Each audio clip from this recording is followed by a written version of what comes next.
back to the Forwardcast. It's been a while, hasn't it? It's been possibly 2.5 months, I think. The last Forwardcast episode came out in December 2019, all those many long, heady days ago, and it's now March 2020.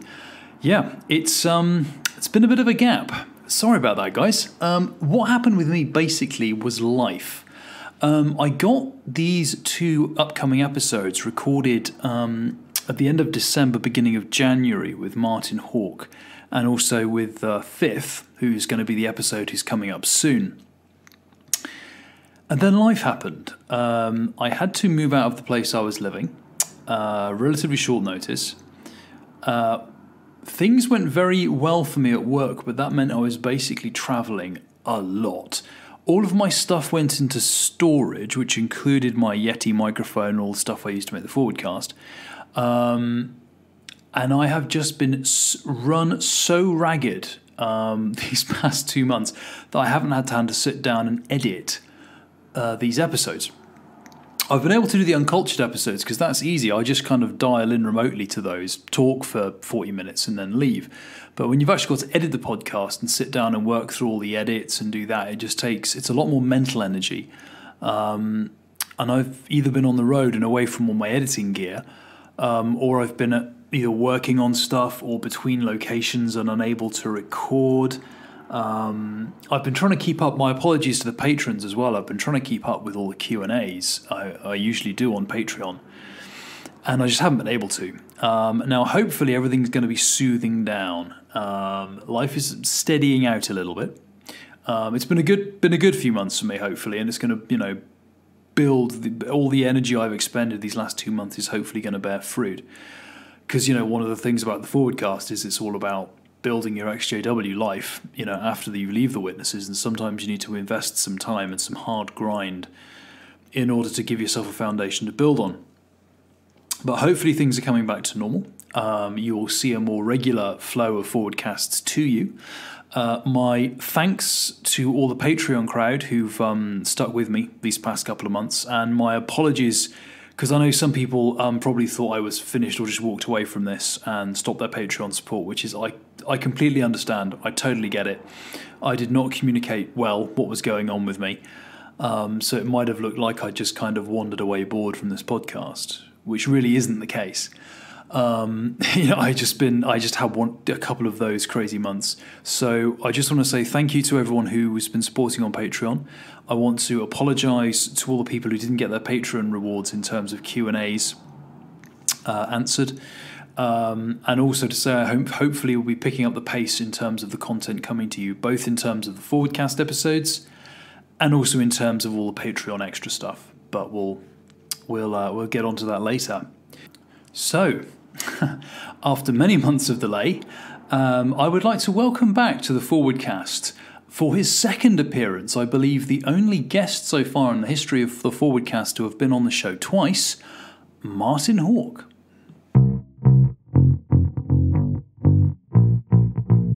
So Martin, welcome back to the Forwardcast. How are you doing? Doing great. Thank you very much, Covert, for having me back. No worries. You're actually the first, you've got a bit of a privilege because you're the first return guest we've had. We haven't actually, maybe it's something I said to all the other ones, but you're the first person who's come back. Well, thank you for having me back. Cool. So we've actually got quite a different bunch of topics to go through with you today. Because the last time we had you on, we were talking obviously about child abuse, which unfortunately your family's had direct experience of, which is obviously quite a heavy topic. And so I thought I really wanted to get you back on the show. And we've actually got a number of things we're going to talk about with you today. But one of the reasons I really wanted to get you back on is because there's loads of aspects to being an exJW and rebuilding your life. And one of those, for me, I've always thought, is health. Because when you're a JW, you're always told that ultimately your health doesn't matter too much because the Armageddon's coming and God will fix whatever's wrong with you. And it wasn't really until I left that I realized that, you kind of only get one meat vehicle to pilot around and you have to take care of it. And so I've got quite into kind of exercise and healthy living. And I saw you talking on Twitter and a few other things about your own health transformation and especially like kind of exercise you've started doing. So maybe you could give us a quick rundown of maybe like how you felt about your health as a JW and what's changed and what you're doing now. Yeah, well, first off, I could go back to my life as a kid. Like every adult, every kid has their own weaknesses, and mine was never, alcohol or sex or drugs.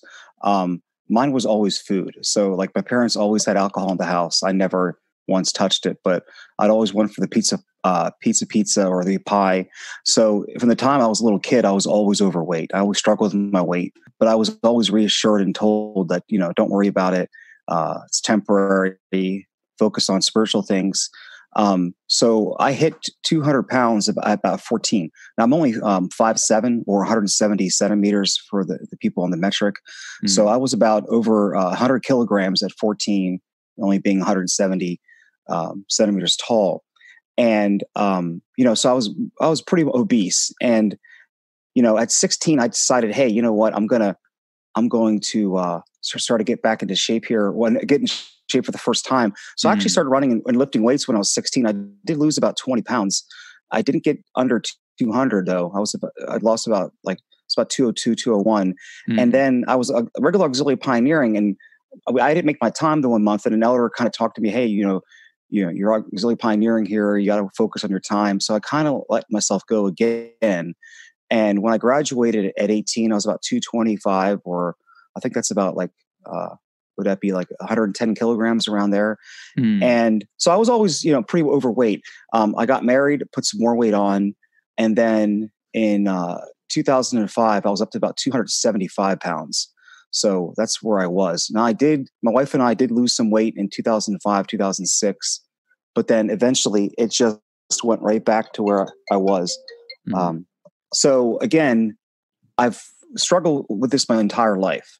So in 2016, February 2016, my wife and I are officially done. We left. And, my wife's like, we should join the gym. It's like, okay, I got no excuse. I have so much free time. So I started to join the gym. I was 269. And I was 38 years old in February of 2016. So April, we had our free blood work assessment done, health screening at work. And I signed up for it to see where I was, physically. So the results came back. My cholesterol was, over 400. My triglycerides were at 418. My blood pressure, I think, was around 150 over 110. I was pre-diabetic. So everything was wrong. My vitamin D levels are too low. My good cholesterol was too low. My bad cholesterol was through the roof. At 39, at this point, I've been 39. I was ready for a heart attack. So I had already lost 8 pounds in 2 months, but I knew for a fact that I had to do better. So I called my doctor up and I said, hey, here's my results from this blood work done at work. And she's like, well, let's schedule an appointment 6 months out and let's see where you're at. So I doubled down on my efforts to lose weight. I lost a little more weight. And then I met with her and she's like, your triglycerides dropped 60 points in 6 months. So we're not going to put you on any medication. You're going the right direction. So that's where my battle was. Now, again, losing weight, you have to change your whole lifestyle. It was not some people are just determination and just drop weight after weight. I went up and down. I hit 250, went back up a little bit, hit 240, went back up. So I got down to about 220. So I lost about, almost 50 pounds in 2019 this year. Yeah. And I hit a wall. I couldn't lose weight. I was doing everything I could. So I ran as a teenager and I really missed that. And I decided to start running again. And one of the reasons why the exercise, just to clarify, so you were losing weight with diet, but you kind of hit. But I was still lifting weights. Oh, okay. I was going to the gym 6 days a week, so I put a lot of muscle mass on. But I wasn't doing any cardio. I wasn't doing any rowing, swimming, or biking. All I was doing was lifting weights. I wanted to do some cardio in there. Plus, I wanted to wait till I was lighter because I didn't want to ruin my joints or my back, my knees by running at 270. So, because I read some books. So the reason why. So right before I woke up, my wife and I flew to Las Vegas with my kids for vacation, and we went and visited my wife's parents in Arizona. So we were in Arizona, Utah, Colorado. We were in New Mexico. We went to California. We had a nice vacation with them. They're JWs. And I was a little bored because I only brought one book with me. So we went to a bookstore, and I'm just, looking at the bookstore, and there's this book that caught my attention. It said Ultra Marathon Man. So I'm like, oh, what is an ultra marathon? I knew what a marathon was. So I picked the book up, and I was reading the back, and this guy runs 100-mile races, 150-mile races. I had never heard of anybody doing this before. And he runs them in like Death Valley. Oh, yeah. What's this guy's name? I think I've heard of this dude. Yeah, I think his name, I can't pronounce it, but it's like Dean Karzens. Yeah. Okay, I think I'm probably butchering his name, but his book title, you can probably Google it, is like The Ultra Marathon Man. That's the name of the title. So I was like, I just devoured this book. Now, if you look at pictures of this vacation, I'm a big boy. I'm over 270, and I'm still JW, and we're going to other JWs out there eating food. And so he was like in his 40s, and he had a bad marriage. He wasn't happy. He had a successful job. He didn't know what was wrong in his life. And he was contemplating, should I leave my wife? What should I do? And he was an athlete as a kid, but he got into a corporate job, and he just wasn't in shape. And one day he decided to just start running again. And then he started running more and more and more. He started running marathons. He actually ran 50 marathons in 50 days in 50 different US states, which is crazy to think about it. And then he's still married to his wife, and he left his corporate job, and he's a motivational speaker, author, trainer. And it wasn't like there was nothing wrong with his life or his wife or his family. It was the fact that he just wasn't doing what he needed to do to make himself happy.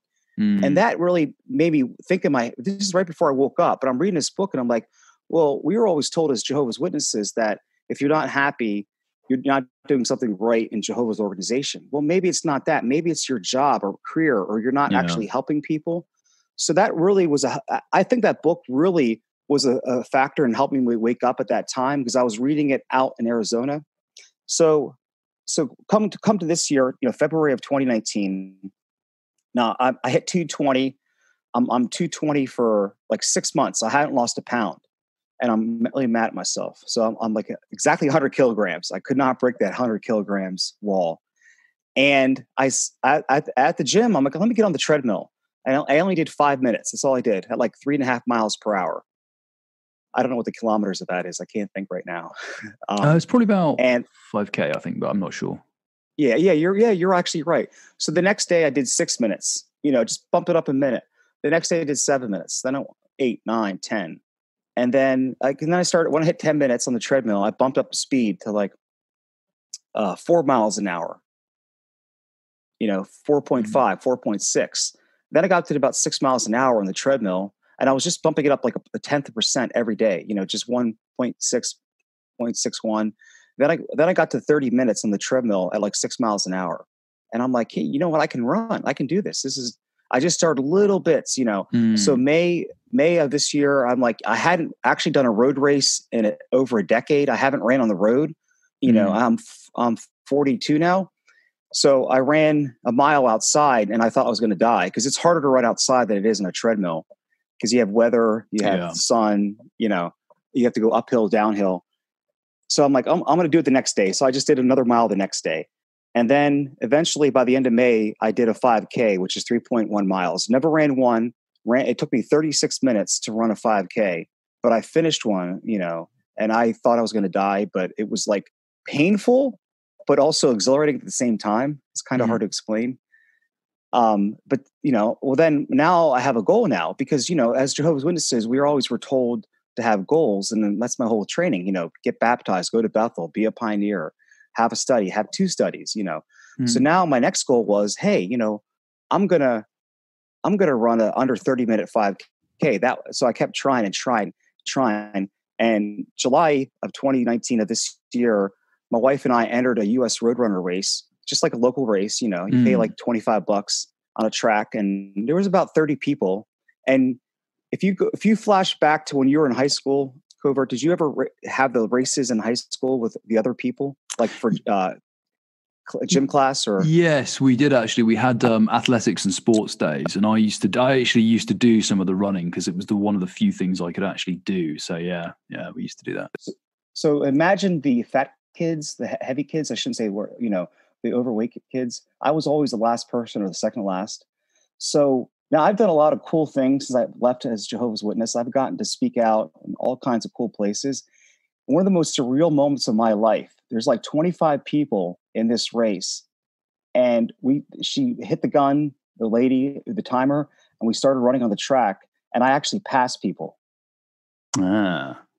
And I don't want to brag or to boast, but it's like, it's one of the coolest things ever. I mean, I'm not better than anybody. I worked on it every day. I didn't miss a day running in almost 2 months. I just got better and better and better. And I got set back. We'll go over injuries I had over the last 7 months of running. And, but I actually lapped people because there was a couple older people who were just walking. So they were doing a 5K. They were trying to finish it. They were just walking. I actually lapped them. And I had never lapped anybody in my entire life. And I'm proud of those. There was a 7-year-old woman doing it that day. I'm proud of those people too. So this got me just like through the roof, you know. So in May, I did 25 miles running on the road. June and July, I did 50. By August, I bumped it up to 100 a month. So I'm doing about, 30 miles a week running about there. This month in November, I'll be over 120. I just keep bumping it up a little bit more. My time kept dropping. That July at that race, I broke 30 minutes for the first time. And now my 5K time is down to 25:12. It's not great, but it's for 42 for never running in my entire life. I'm happy with it. Yeah. That's going back to high school, we had to run a mile in 10 minutes. I could never do that as 16, 17, 15, 18. All 4 years of high school, I could never run a 10-minute mile. Well, I've done a 7:30, mile, and I've run a 10K, which is 6.2 miles in 53 minutes. So I ran 6 miles, average pace under 9 minutes a mile. It's everybody's different. I just kept pushing it. It's just so fun. It's so exhilarating. It's just so much to see that. I had bad days. There was a couple days where I had a cold, and then I didn't run for like 3 days, and I come back, and then my time was like 10:30 a mile because I just couldn't breathe. But then you just fight through it. In June, I pulled a muscle in my back, and I didn't run for a week, but I didn't give up. I just I stretched. I went back to the gym, lifted weights, and I stretched my back out. It got better. And then I aggravated my sciatic. I did 2 10Ks in a row in October. And then I worked a 12-hour shift at work, and I woke up and I couldn't walk. October 4th. That's your body's way of saying, dude, I need a day off. Yeah. So I called off work. My wife, who's been a nurse for 15 years, she told me what to do. There's some stretching exercises. I took some ibuprofen. I soaked my leg. I stretched it out. I did not run for an entire week. And then I went to the track and I just walked. And then I went back to running after that cleared up. And now I know what to do. I got to do these certain stretches to my doctor, and haven't had any issues since then. So I've had setbacks. I've had problems. So my wife has been running with me. She had never been able to run a mile without walking, and she's been able to do that too. So August 17th, I signed up for my first half marathon. I wasn't ready, but I wanted to do it anyway. And I ran 7 miles without stopping. I was averaging about 11-minute mile pace. And then I had to walk the last 6 miles. So I ran a little over half of it and walked the rest of it. So it was 2 hours and 48 minutes. And I'm like, well, now I have a new goal. I want to try to break 2 hours in my half marathon, even though I did it in 2 hours and 48 minutes. So I kept working on it. October, I did another half marathon. This time I did it in 2 hours and 8 minutes. So I took 40 minutes off my time. And it was one of the most beautiful half marathons I ran. We ran along the Susquehanna River through the capital of Pennsylvania, Harrisburg, a beautiful river run. It was just an awesome experience. So I came in like 63rd place out of 121 runners. So it was like right in the middle. I didn't win my age group or anything, but that's okay. I took 40 minutes off my pace. I ran for 13 miles without stopping. My pace was like 9:50 a mile. So I took like so much time off my half marathon. I kept working at it. And then, last Saturday, just like 6 days ago, I ran another half marathon at a park. It was just a loop course. So you run this 1.1 mile course like 12 times. Okay. And I did, this wasn't a road marathon. This was just like a loopy one, big one. It's like in a park. And I broke 2 hours at 1:59.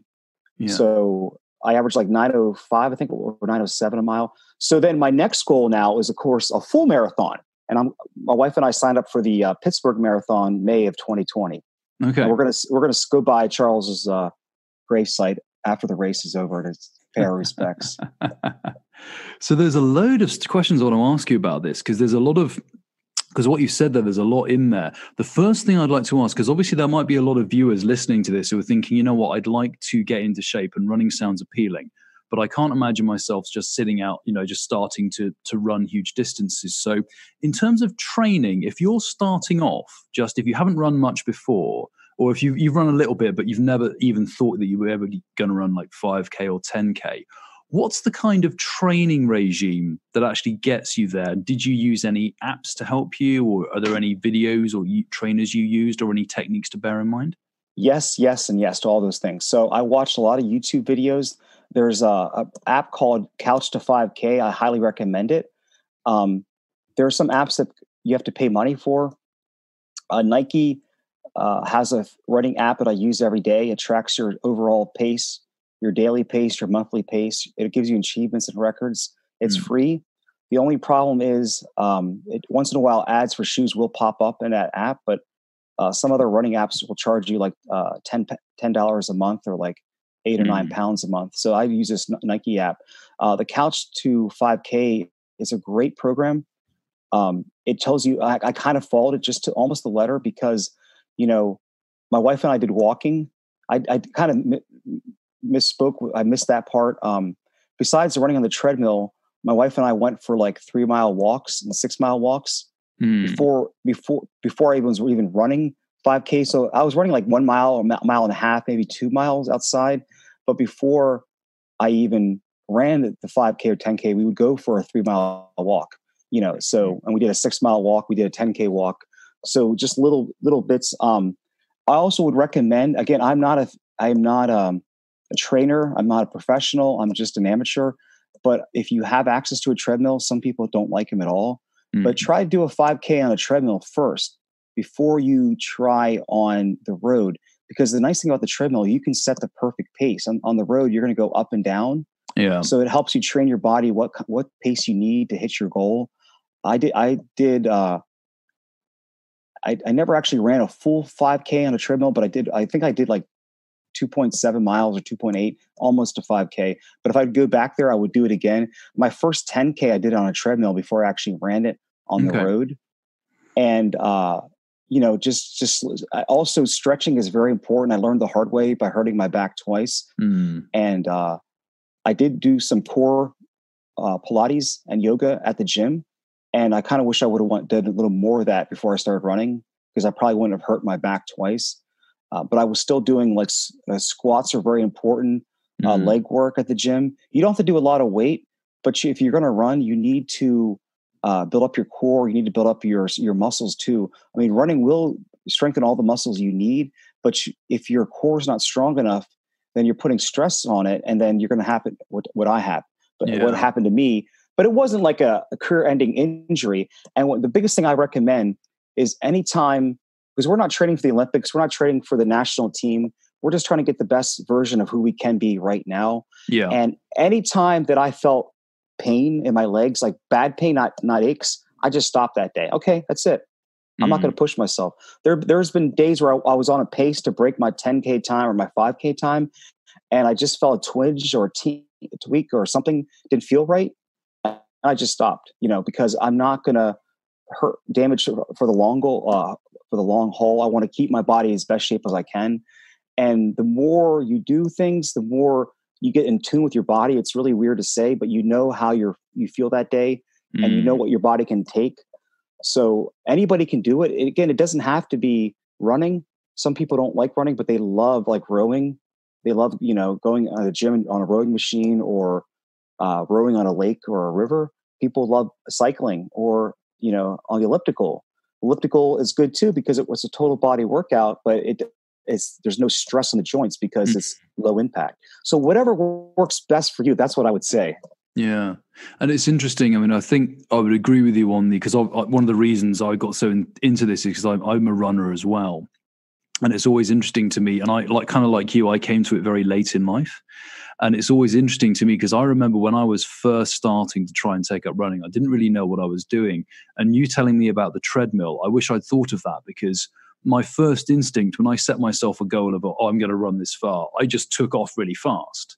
And of course, you burn yourself out, before you're anywhere near your goal, and the rest of it's agony. And you think, why am I even doing this? But the nice thing that I say about that treadmill is it forces you to keep a good pace. So you don't get that experience of like, burning yourself out in the first quarter of the run and then hating your entire existence for the last 3 quarters.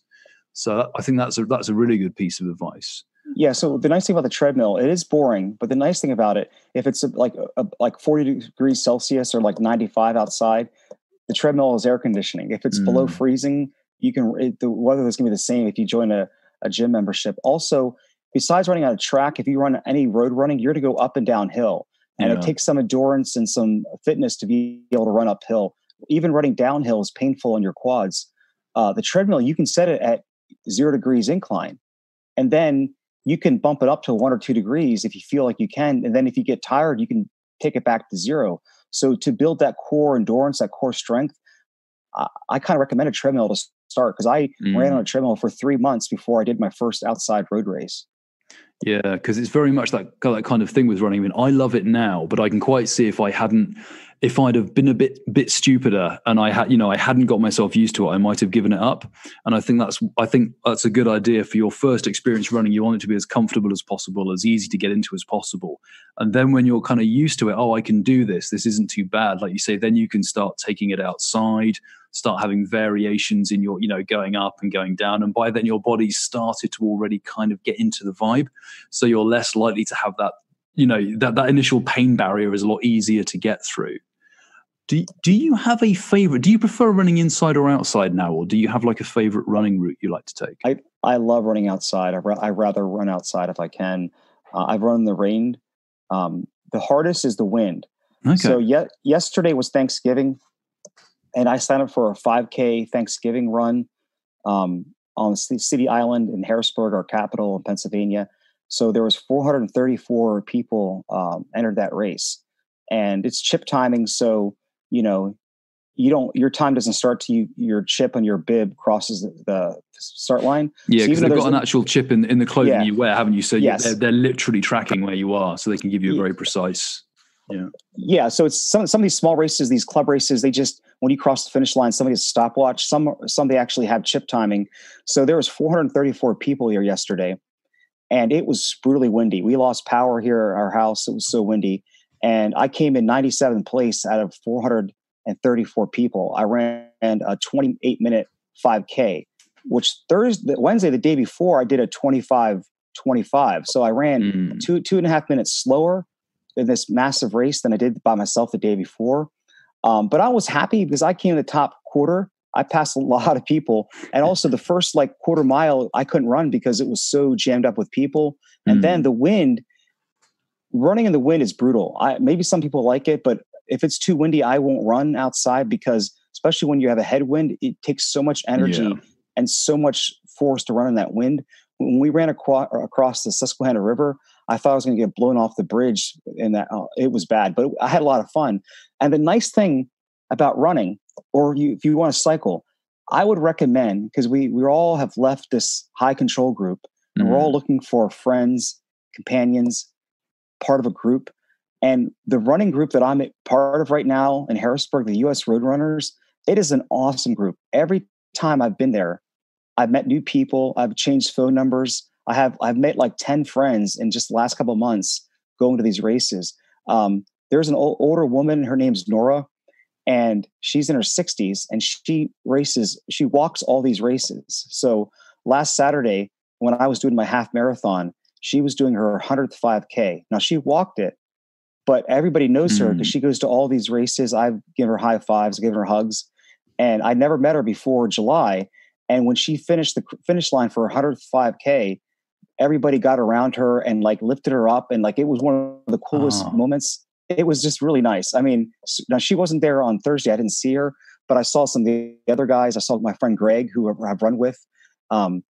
This guy's in his 60s. He runs half marathons. And when my first half marathon, he's like, follow me. I'm going to run a pace to help you finish this race. So this guy has run sub 2 hour half marathons already. He's run full marathons, but he actually ran slow just to help pace me out. Wow. Because he said, if this is your first half marathon, you're going to run too fast. You're going to burn yourself out. He said, I want you to do 11-minute miles. So the first 7 miles, he ran right with me, talked to me, encouraged me. And then my second half marathon, he ran with me again, and he said, well, what do you want to run? I said, I think I can average 10-minute miles. I'm better. He's like, all right, let's run 10-minute miles. So the whole 13 miles he ran with me. Now the last mile he did pass me and finish ahead of me, but like I still could have finished those races, but it's so nice to meet these strangers who will help you. They might get a worse time in their race that day just to help another person become a better runner. So it's a great community. And there's every city in the world has a running club, and it doesn't really cost any money to join it. It cost me $100 a year, and I think it's well worth it to join this club. And you get free pie or bananas and water at the race, and you get a finishing medal and a T-shirt. So to me, it's well worth it. And like you said, there's a nice camaraderie of people. I mean, it's not doing activities is a nice way to meet people anyway, because it takes away the social awkwardness of all having to stand in a room and talk to each other because you're all doing something. So it's a lot more natural. And also when you're all exercising together and kind of overcoming challenges together, there's an extra layer of camaraderie, I think, that you get from it. Like those moments like you described when they all lifted Nora up when she'd completed that. There's that kind of, we've all overcome a challenge together. That kind of, I think it brings people closer. And I think, because I've heard from a lot of people who do running like that you really do get bonds, and also cycling and kayaking. Yes. Anything like that. We were all like runners without ships when we left the organization. We didn't know which way to go. And this is the path that I went. It's not saying that everybody has to do what I do, but I am really glad, November, there's 2 days I didn't run. And I'm kind of sad. I missed 2 days out of the 29 days so far. One day I had to work extra shift at work.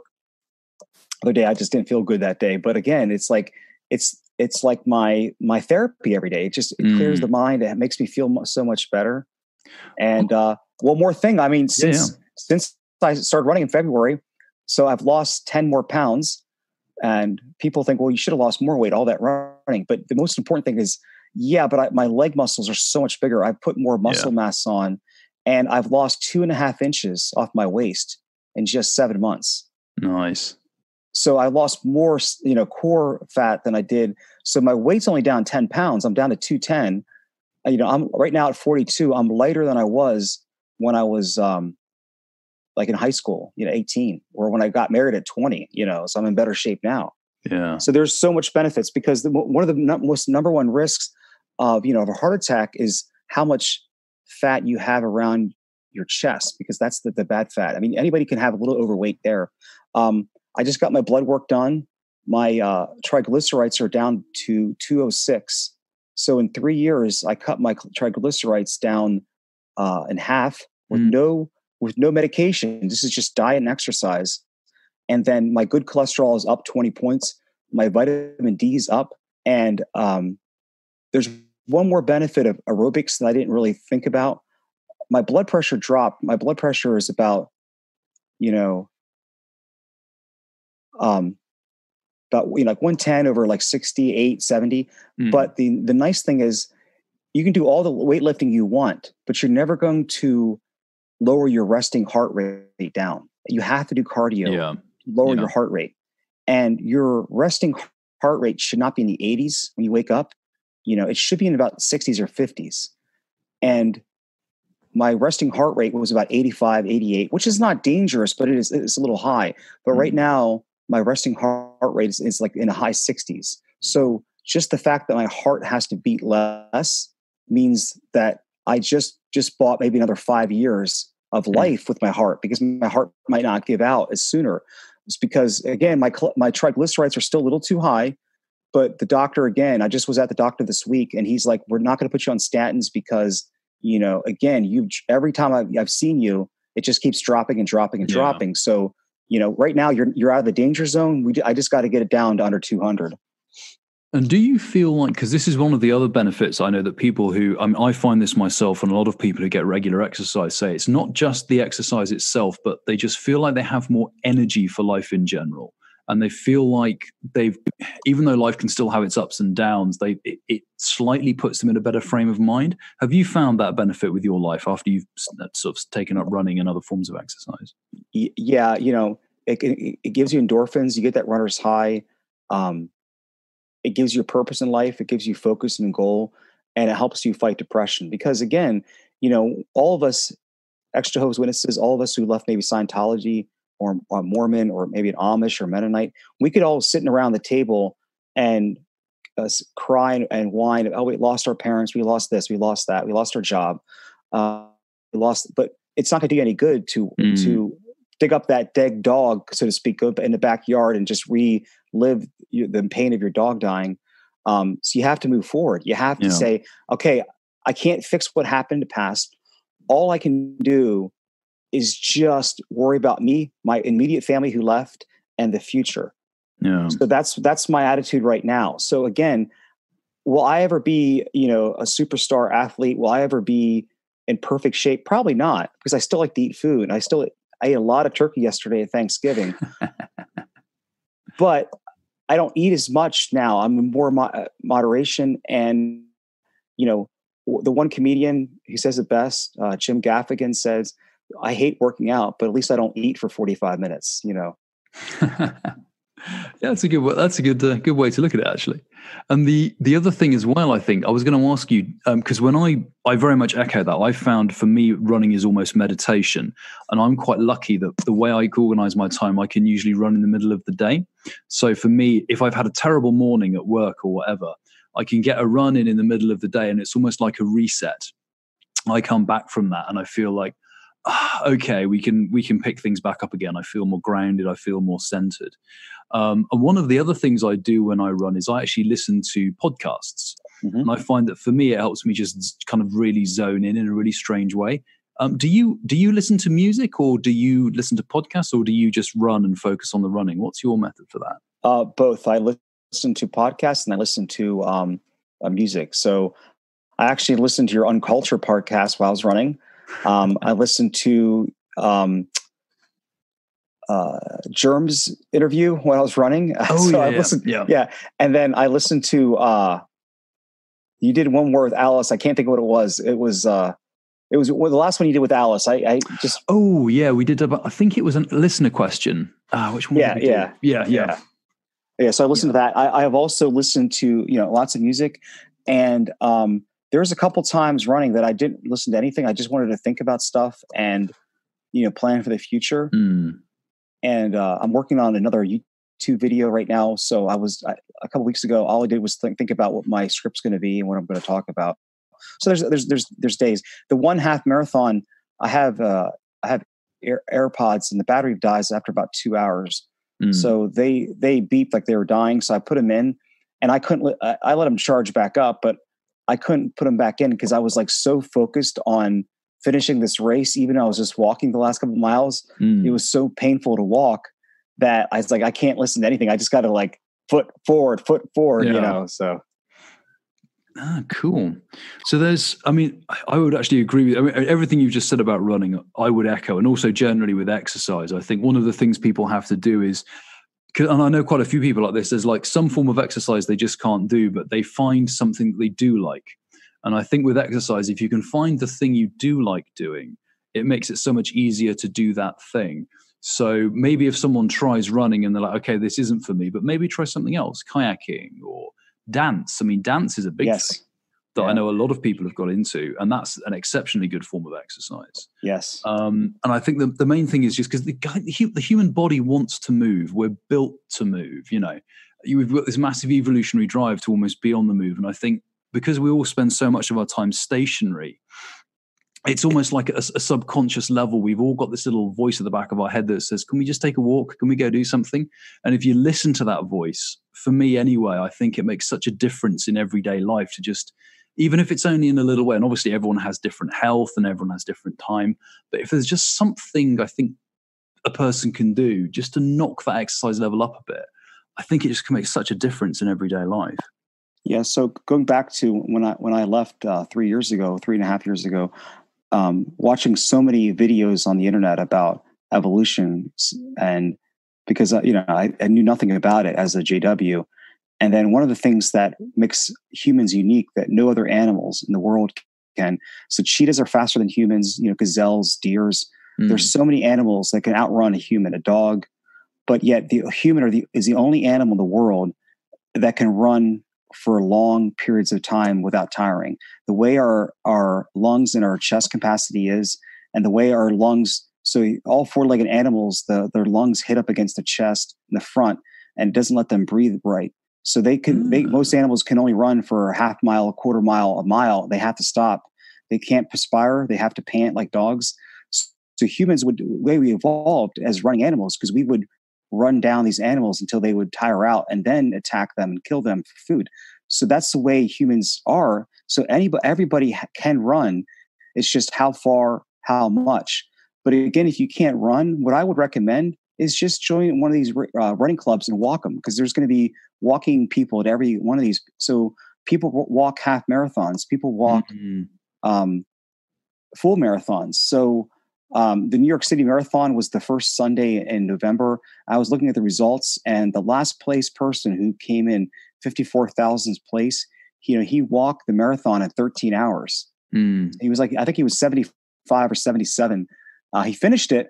The guy ahead of him was 8 hours. So all the 8 stations were shut down. The roads were no longer blocked, but he still finished it. And it happened in Pittsburgh last May that 2 ladies, they finished the full marathon 3 or 4 hours after all the 8 stations were gone. All the medical places were shut down. All the traffic was open again, but they still wanted to finish it. So they walked it in 10 hours, but they finished a marathon. So, hey, if you can't run it, try walking, try something to make your life a little better, a little more healthier. And there's always that, because there's always that fear that, I'll turn up and I'll be the person who's the slowest, or but that's fine, because it's not, like you say before, it's not about comparing yourself to someone else. It's just about what you can personally do at that moment. Yes. And as an example, there's I think I may have mentioned on the Uncultured podcast, and possibly on this one as well, one of my hobbies is medieval longsword. When you go there's a mix of people. There's young people, there's older people, but there's a 70-year-old lady there. And she's not exactly, it's not like going up against Zorro when you're kind of training with her, but she's absolutely doing her best, and she's involved, and she's surprisingly spry and supple. So she's obviously been keeping herself going. And that just reminds me that, it's not about how fast you are compared with anyone else, or how strong you are, or how skillful you are. It's just about, are you enjoying yourself? And like you say, when you're measuring your progress, if you want to measure your progress, it's not about, am I faster than this guy? You can look at your app for running and say, well, I'm faster than I was last month. Or, last month I ran 2K, and this month I ran 2.5K. And it's all about just looking at what works for you. I think with exercise, that's probably one of the most important things, is like you say, not worrying about how other people are doing. It's just, how am I feeling? But I want to tag on what you just said. So, how we were told as Jehovah's Witnesses that, there's Holy Spirit at the Kingdom Hall. You might have a bad headache. You might have a bad day. You go to the Kingdom Hall and you just feel so much better. I bought into that. But, looking back in retrospect, what I see now was the fact that you were with a room of 100 people who have the same shared ideas and beliefs. Yeah. And of course, you're going to be happier. It's just the way humans evolved. We're tribal animals, and we like to be around people who have the same beliefs and feelings as us. So what I noticed too is when I run just about every day, but then at least once a week I'll join a race, and I usually always run better than I do on my own. I've tried to run a half marathon twice by myself, and I couldn't finish it. I just got too tired. And I notice when I go to these events, when there's other people, I have more energy, I have more stamina, I have more excitement. Just that I'm feeding off the other people around me. And it doesn't have to be running. It could be rugby. It could be soccer, football. It could be anything. But we just when we're around other humans, we just get excited. It just makes us have a little more pep in our step, so to speak. And like I tried to break 30 minutes for 2 months, couldn't do it until I ran with other people. And I was getting better as I was running. But then since then, every time I seem to run with these groups, my club I joined, I just run so much better than I do when I'm doing by myself, unless it's freezing out or super windy. Yeah. And I think that goes back to the importance of that general piece of advice that I think on all these podcasts that we do for the exJW community, we keep coming back to, is you've got to find yourself a new community. when you leave the JWs, there are many ways to go about it, but you've got to start rebuilding your new social circle, because as human beings, that's what helps us thrive. That social community. It's one of the reasons why it's so hard to leave the JWs, and they know it. That's why they take your community away.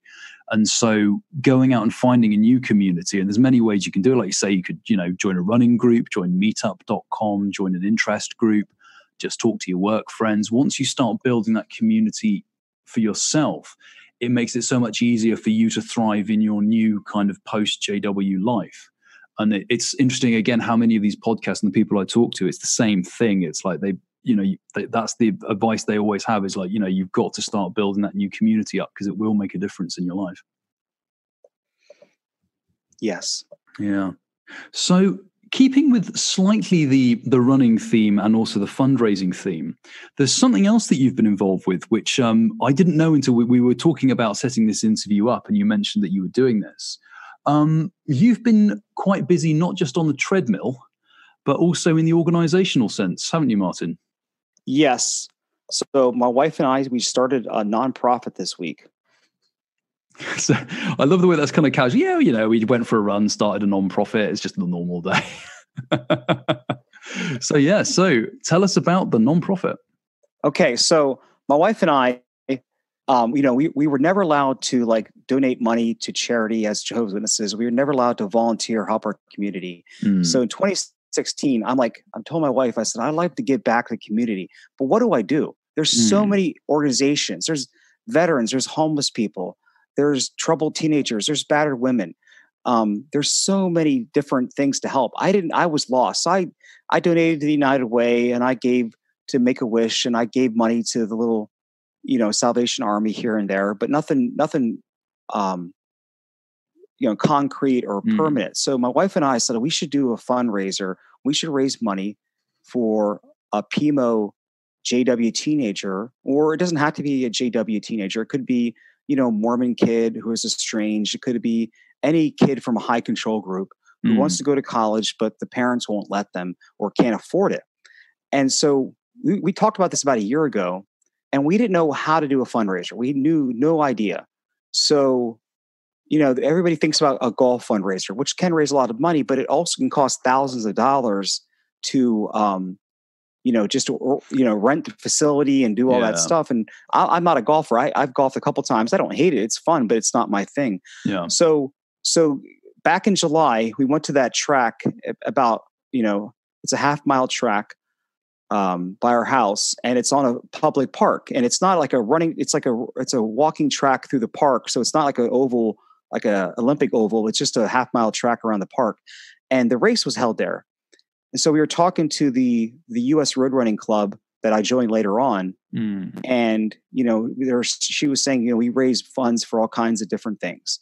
So then my wife and I were talking, what if we do a run right here at the park, and we collect donations for a scholarship? Maybe we only get $500, maybe it's $1,000, maybe it's $1,500, whatever it could be. So let's do this, and let's, try to get as many exJWs involved. I would have two different purposes. It'd be a nice meetup for ex-Jehovah's Witnesses, but we wouldn't be sitting at a bar drinking and eating. We could actually do something outside. So then I had to look into it. Like, how do you do this? How do you do a nonprofit? How do you, for tax purposes, how do you set up a bank account? How do you set up a website? So the last few months I've been working on this. And this week I just got my, IRS, Internal Revenue Service. It's our tax thing here in America. I just got my identification, so they recognize my nonprofit. Now, the next step is to qualify for tax-free status as a charity. So they recognize my organization, but it's still not tax-free. So I just wrote my mission statement this week. I filled out all the paperwork. I'm going to submit it on Monday to the IRS to get my the second classification for my nonprofit. So we are organized. Our nonprofit is called the Freedom Run Project. So we're going to have a 1 year, a 5K walk run to raise money for, teenage Jehovah's Witnesses. Could be anybody who's in a high control group. The website is just about 90% done. I'm ready to, as soon as I get the bank account link to it, I'm going to make it go live within the next week or so. Okay. And it'll be our mission statements on there. I have other extra Jehovah's Witnesses, the trustees, on my nonprofit, because I don't want just my wife and I to run it. I wanted other people to be, who are not related to me, to be on the trustees, to show that this is above the board, that we're going to take funds and we're going to give it to a kid. We're going to have, there's a tab in that website that if you want to apply for the scholarship, just submit your CV, and we're going to review it after the run's over, and our 5 people who are trustees are going to review the applications and select one person to receive that scholarship. We're also going to accept donations throughout the year. If you can't make that run, if you want to give $1, $2, in America, if it's more, I think if it's more than $250, you have to get, if you want a tax credit for that, you have to get a form from us. That's why we need a nonprofit certification. Right now, we don't technically need it. If you give under $250, you don't have to, but we want to get that to make sure everything's. I have the paperwork also filled out for our state, because in America you have to do a state and you have to do a federal, classification and get certified both ways. Yeah. Okay. So that's actually, so it's interesting, because I know I've seen a lot of people talk about setting up organizations to help exJWs, but obviously that, like you've just outlined, there's a lot of stuff you actually have to do to make that a reality. You have to have, one of the interesting things is that I noticed this came out of, you were wanting to do something, and then because you were already kind of in this running group, it's almost like there's a chain reaction. One thing leads to another. You've got this activity, you've got these social connections, and then that kind of gives you the next step. This is how we can use this to go to the next step of helping exJWs. I think it's interesting how often in life that's the way things work. It's one thing connects to another. And it's like the opportunities of life. The more you do, the more opportunities open up before you. Yeah. I think my wife, last year when you interviewed me, my wife was in college. Since then she has graduated, and now she's in her master's program. About 2 months ago, she got her job that she's been wanting to school for. She's an office operations manager for a healthcare home agency. So she has like 100 people working for her, caregivers that go into people's homes. These are people who need home health care, but they don't want to go to the nursing home. So her company, they might need 3 hours a day. They might need 24 hours care at the home. They might need 8 hours a day. They might need just morning and evenings getting ready. So the job she got hired on, she manages and operates and schedules like 100 different caregivers. They have like 300 or 400 different clients around the area. So that's what she went to school for, healthcare management. So she started, in 2016, and she went to a brick and mortar school for a year. And then she transitioned to online course, and she accelerated her bachelor's. So she graduated in 3 years, and now she's on her master's. So not only do we want to do a fundraising to help pay for a scholarship, our website also wants to be, now there's a million websites out there to help kids get into college, but there's not very many websites out there who are coming from the perspective of how can we help you as a former JW, or how can we help you? It's that specific situation, isn't it? Yeah. So we're going to have counsel. We're going to have a phone number if you want to call and just talk to somebody. So not only just monetary support, we want to offer advice. We want to offer like moral support. We want to be there. I just got an extra phone line because I want to have a dedicated phone line for this foundation, or this nonprofit. I don't want to use my phone because maybe nobody will ever call. Maybe it will ring off the hook. I don't know. So besides monetarily, we want to also support them, like a place they can go to say, hey, here's my wife. She graduated at 43. Now she won't finish her master's probably till she's 45. But, she was a pioneer for 18 and a half years. She didn't go to college at 18, but she still managed to do it. Here's a path. Here's a way to do it. Now, again, she wants me to go to college, and I would love to. I would love to go to university. But right now, I don't want to have 2 student loan debts. So I'm going to wait till we get hers maybe paid off. Maybe in a couple of years, I might go to school myself. But that's where our passion is going to be. So it's called the Freedom Run Project. The website is not live yet, but I'll make a YouTube video. I will tweet out it. When it is live, you can find more information. Our first fundraiser will be May 10th of 2020. May 10th. So that's, yes. Or the 10th of May, as you say in UK. Yes. And people can donate to that internationally. So even if people can't make it to the run, if you're in the exJW community and you're listening to this podcast, you can go to the website and donate for that internationally. Yeah. So the local township in Pennsylvania has given us the track for free. We're gonna rent the pavilion out. We're gonna have like a lunch after the run. So my daughter's work, she works at a sandwich shop.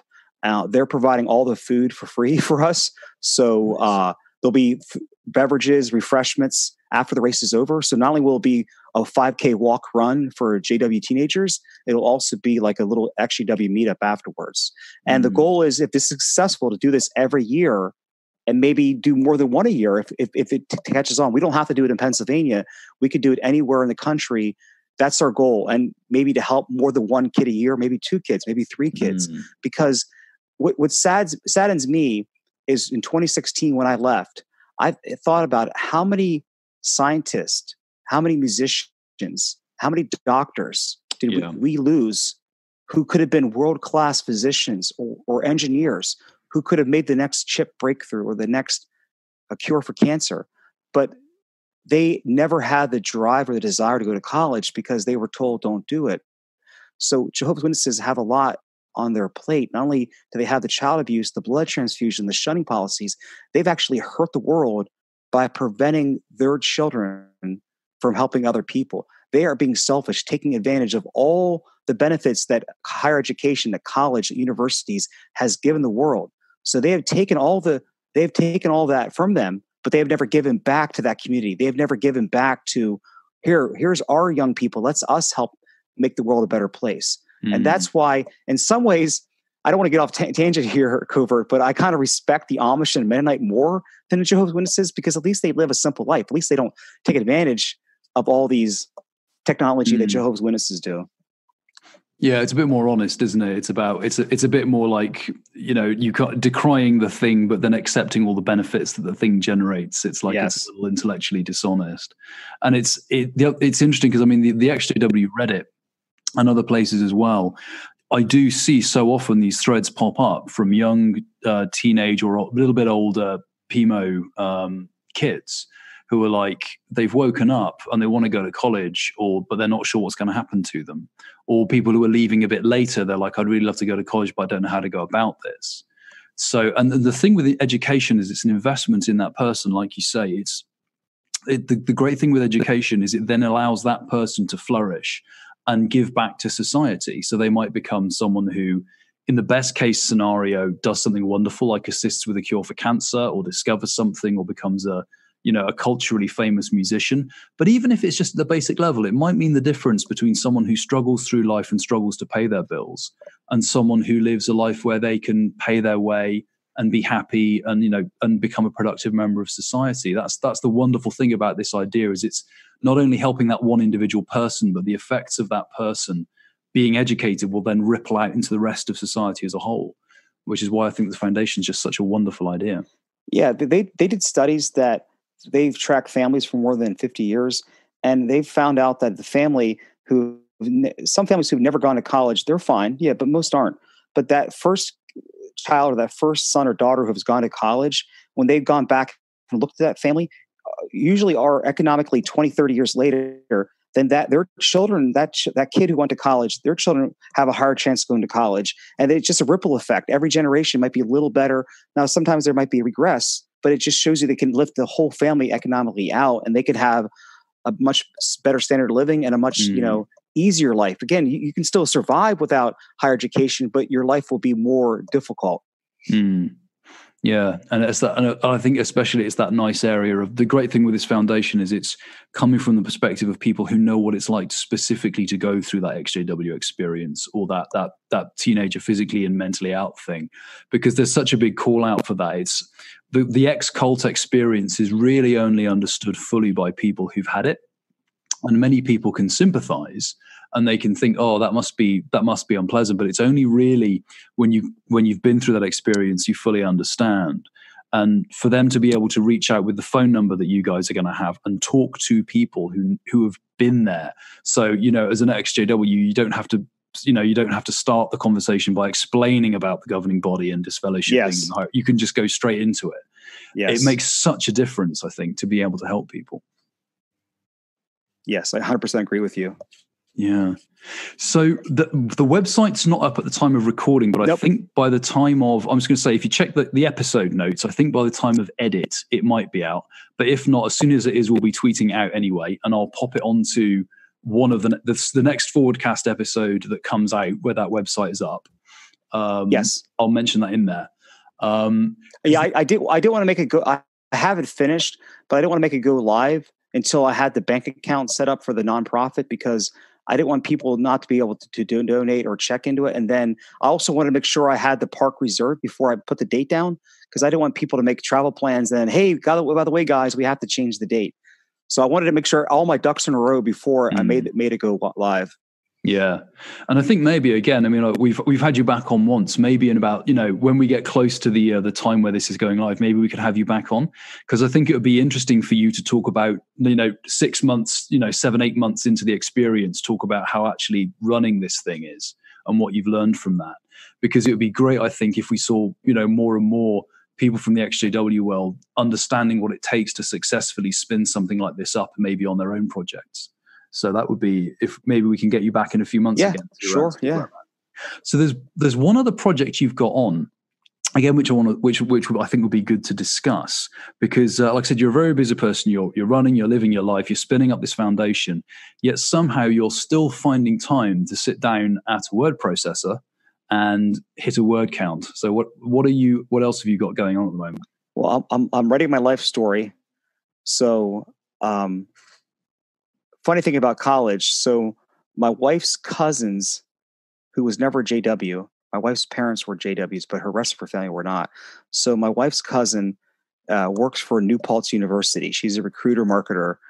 And New Paltz University is about 5 minutes from Wallkill. So just to give you a perspective where New Paltz is, it's a nice little liberal arts college. So she works for New Paltz University, my wife's cousin, never a JW. So she met a guy there at a local bar, actually. And it turns out that his father is the president of New Paltz University. So they've been dating for over a year now. They're a really nice family. So they invited us up in October to New Paltz to hang out with them for the weekend. So I got to stay at the president of the university's house. His name is Don Christian, super nice guy. So he's in charge of 13,000 students. We stayed at his house, and so his mom, his wife, the president's wife, or my friend Paul's mom, is a retired sociologist professor. So we sit down, we get there, and we didn't want to bring up the whole Jehovah's Witness thing. So she's like, so I heard you guys were in a cult. Tell me about it. I want to know everything about it. So my wife and I look at each other like, okay, here we go. So I'm telling her stories, and then both the mom and the dad are just flabbergasted, because he had never known that there's religions out there that prevent their kids from going to college. So the whole time they're like, you got to write a book. You got to write a book. You have to write a book. He said, I said, I'm not a good writer. It doesn't matter. Just write it, submit it. If the publisher thinks the idea is good enough, because these people have been the academic for 40, 50 years. They said, look, we have horrible writers who are professors, but if the idea is good enough, the editor will find somebody to help you edit it and fix all the mistakes. But your story is good enough to write it. My history with 5 generations as a Jehovah's Witness, serving as an elder, having my mother, my daughter, my cousin all be sexually assaulted, all the stuff that happened around me, the stuff that I've done since I've left Jehovah's Witnesses. So October, middle of October, I started writing it, and I'm over 10,000 pages. And it's a rough draft. It might take me 6 months. It might take me a year. I try to work on at least an hour every day. And I've rewritten the introduction like 6 times, and I've stopped with it. I'm going to just keep writing it, and I'll go back. So again, I don't know if it'll ever get published, but it's also very therapeutic. I mean, it is amazing how good it feels to put words on paper or on a computer screen. Going to a therapist is amazing too, but just to actually, you could say it out loud, you can think about it, but to actually put it on record, it feels like you have validated what you have gone through, and it's official and it's real. It's not in your head now. I know that might sound strange to say, but writing has really been therapeutic for me the past month. So how do you find time to do it then? Do you set yourself, you mentioned you do about an hour a day. Is that something you schedule or is it? So, okay. I have a unique schedule. I work second shift. So I work from 3 o'clock to 11. Okay. My wife works day shifts. The only way for me to see my wife is to get up early in the morning. So I get home around 11:30, which is like 23:30 in military time. And I go to bed right away. I go to bed. I get up at 6:30. I make her breakfast. Now I don't have to go to work till 2 o'clock. Right. So I have like almost 8 hours every day. And, my kids are grown. My daughters, they're like, so I have no meetings, no service to do. So I have 8 hours. So it's usually, right now, this time of year, it's too cold to run first thing in the morning outside. So my goal is like, she leaves for work at 7:30. So from 7:30 to 8:30 every day, I try to devote that time to running. There are a few days where I might lay on the couch and just watch a YouTube video or just relax, but that's my hour every day. And then at 8:30, I get in the car and I drive to the park. And that's my schedule. And that's because that's what I've heard from other authors who've written books when they're also very busy and they're kind of working other jobs, is that having a schedule makes it so much easier to get the work done. Because if you don't have the schedule, time will swallow up that free writing time. And there are some days where I might only write 3 paragraphs because nothing's coming to me. And other days, I might write 20 paragraphs in that hour. My fingers are flying. So some authors might have to write a certain amount of words per day. I'm not doing that. I'm trying to worry about quality right now. And it's my story. And again, I've edited some things out and I've changed some things, and it's a work in progress. I never went to school for this. But I know what good writing is. I've read hundreds of books. So I'm trying to take things I've learned from different books that I read over the years and try to do the best I can. Yeah, and that goal ultimately is to lay out because I've actually, Martin gave me a very quick preview of an early draft of what he's early written, and it's interesting that it's kind of going from, it really is your family's history and how they all got into the Jehovah's Witnesses. And I think without giving any spoilers or details, I think it's interesting for people, especially outside the religion, to understand why people join. Because the assumption for some people is always like, oh, everyone who joins a cult must be brainwashed and, easily led. But the reality is, and I think once people read that part of your story, and I think, from my own experience, I would agree, a lot of people join the Jehovah's Witnesses because the witnesses are actually offering something that appeals at that moment at time, be it family or community or a sense of escape or help. And I think it's always interesting to see that route that people take in, because then it helps us to understand why these high control groups can be so effective at enticing people in. Yeah. So for instance, in my book, I was a fifth generation Jehovah's Witness. So my great grandfather, he was a World War I veteran, and he got back to America in 1919. So he didn't get back in 1918. It was almost like, so it was after they got released from prison, the 8 members. And he was disillusioned. Basically, what today we would diagnose him as shell-shocked or PTS, post-traumatic distress. And he couldn't keep a job. He was listless. He'd seen, now I'd never met him. He died way before I was born, but my great grandma told me stories about him, and he didn't know what to do with life. And he was walking and ran into Bible students. And actually, it was a famous, she's been in the Watchtower. I think her name is Melinda Kiefer, actually witnessed to my great-great-grandfather. And he became a witness, became a coal porter, got baptized in the end of 1919. And the only person he brought in was my great-grandmother. So I'm like a 5th generation. So she was already like a teenager when he became a Bible student before they were Jehovah's Witnesses. And, so there's a thing where if he wouldn't have been in World War I, he probably never would have been a Bible student. And then my grandparents wouldn't be witnesses. You know what I mean? That one thing alone, if he never was drafted or if he never saw active duty, but that just disillusioned him so much, So that's one little story I tell in my book. And there's many stories about my father. My father worked with Nathan Orr in Bethel in the 60s. My dad worked for Fed France. So my other uncle was a director of the corporation. I don't know if he still is. I haven't talked to him in, like 4 years. So, so he told me all kinds of like business sides, and yeah, I have a lot of interesting history with my organization. It goes back over 100 years. Mm. So that's something else perhaps we can get you back on to talk about, because that's, like I said, I've read the first little bit of it, and it's fascinating, especially to see the unfolding of this story from like the late 19th century, early 20th century to where you are now. It's almost like a family saga of a family coming in and then leaving. So I'll be very interested to kind of talk to you more about that.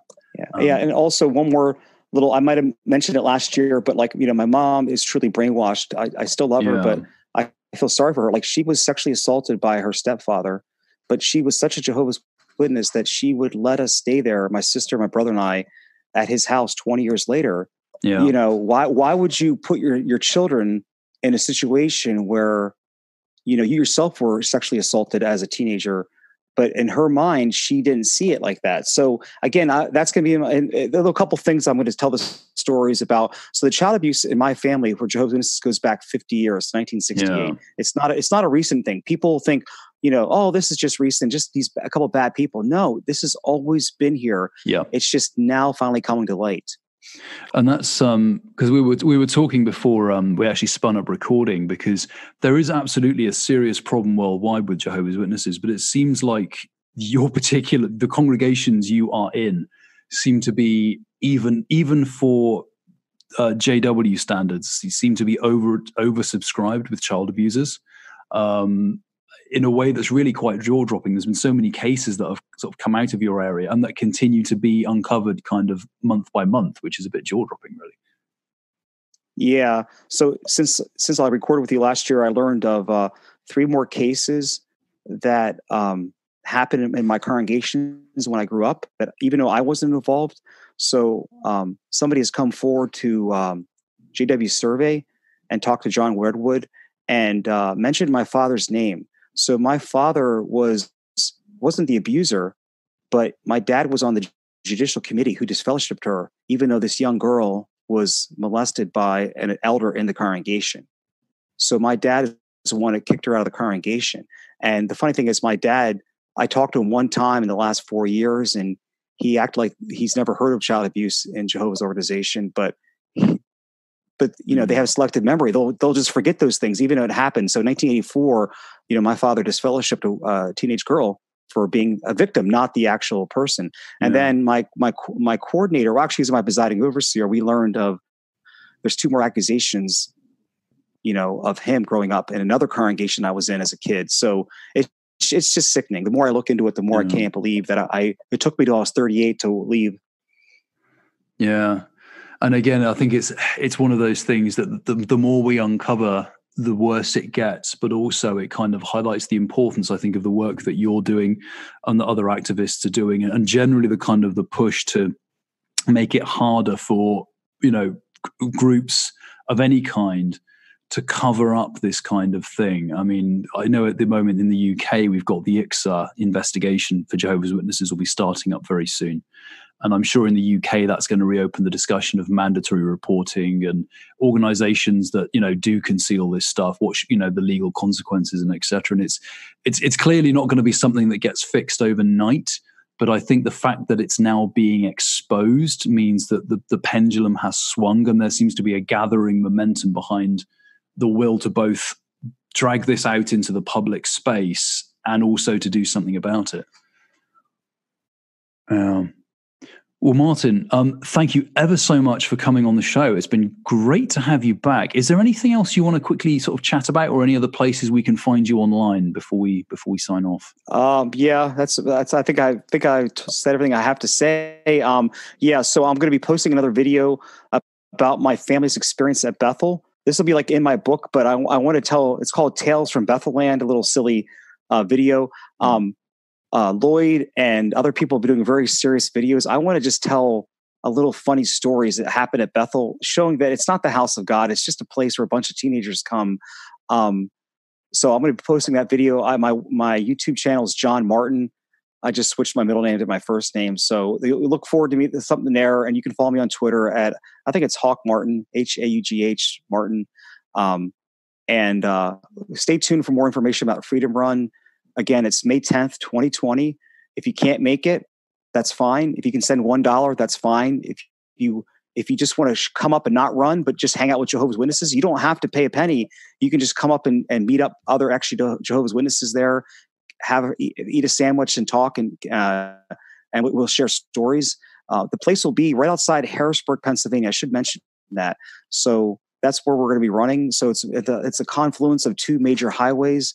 It's very easy to get in and out. There's an airport right there if you want to drive or fly in. So that's where we're going to be doing it. And then if this takes off, maybe next year we'll move it to a bigger city.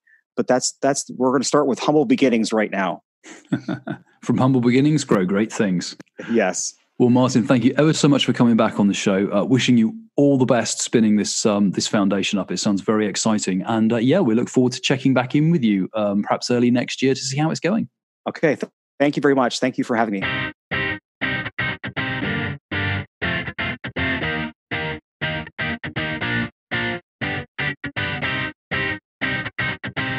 So there we have it. We are back. Huge thank you to Martin Haugh for appearing on the show. And apologies to him that it took me this long to get the episode out. I'm hoping to avoid a similar delay with our next guest, who is exJW 5th, who will be coming on the show to talk leaving the JWs and also his music career in the next episode. So stay tuned for that. Until then, have fun, whatever you're doing, and we'll speak to you soon.